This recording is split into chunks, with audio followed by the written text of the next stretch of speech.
Francine? Okay, so during the show, you guys drew a lot of comparisons between Amanda Bynes and Britney Spears and the whole conservatorship. Yeah. So do you think if that conservatorship didn't end, this would have happened with Amanda Bynes? No, but the problem is you can't get a conservatorship for long periods of time for substance abuse. So it suggests that maybe addiction is the problem here. What do you think? I don't know. I mean, to think that somebody underwent 6 months of treatment and then was placed under this psychiatric hold and looking at her behavior, but I'm not a doctor. I always thought it was mental illness, just because I followed her that full year. It really, I thought so too. It really looked like, I thought it was both. I thought the substance use was just making her mental illness worse, because she really went down pretty far. And to go that far, you got to wonder if there's an underlying mental illness there. But the mom said no, right, Vanessa? Like, well, I don't believe her. Like, I just think as a mother, you don't want people in your business. So you want to protect your daughter, whether it's Amanda Bynes or whether it's Alton and beheadings. You want to protect your kids. So I don't think she owes us anything, and I don't think she's telling the truth. I think mental illness, like we've said before, is something that's still very taboo. So they came out and they said, oh, she's not schizophrenic, but they didn't deny several other mental illnesses that it could be. The mom just said it was weed. I can't imagine. Mom said it was pot? The mom said her behavior over the past year and a half was due to marijuana. Well, let me be clear. That's not true. that is not true.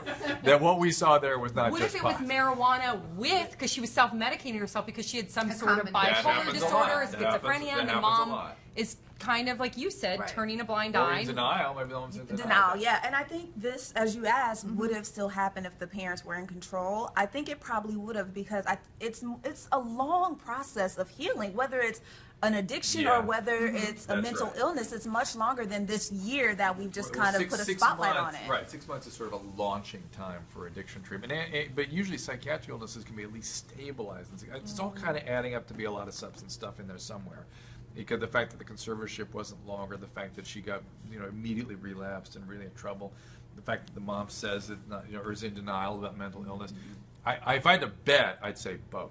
And you know what? People need to lay off her. I'm sorry. I got so many tweets today saying, "Oh, here goes Amanda Bynes again." Well, listen, she's either dealing with addiction or mental illness or both. It's serious. And it takes time, as you said, for her to conquer it or at least deal with it. Well, that's what I was meaning when I tweeted last summer when I said, "Leave Amanda Bynes alone. It's time she'll get better when she's ready, and let's leave her alone in the meantime." She called you ugly. And she called me ugly. But I that's what I meant was this is a serious deal. This is no BS. This is a woman with a real serious problem, and we should be like hoping that she gets better, not abusing her, especially on social media. With the second DUI charge, do you think they'll be able to get a conservatorship again, or no? No, it's maybe a temporary one again for a period of time, but it's really hard to get conservatorships if it's substance. If it's not substance, they might be more likely to get something. So we'll see. I hope that she gets better. Rooting for her. Obviously, we all are rooting for her. Let us know your thoughts on Amanda Bynes and her latest legal trouble. Leave a comment below.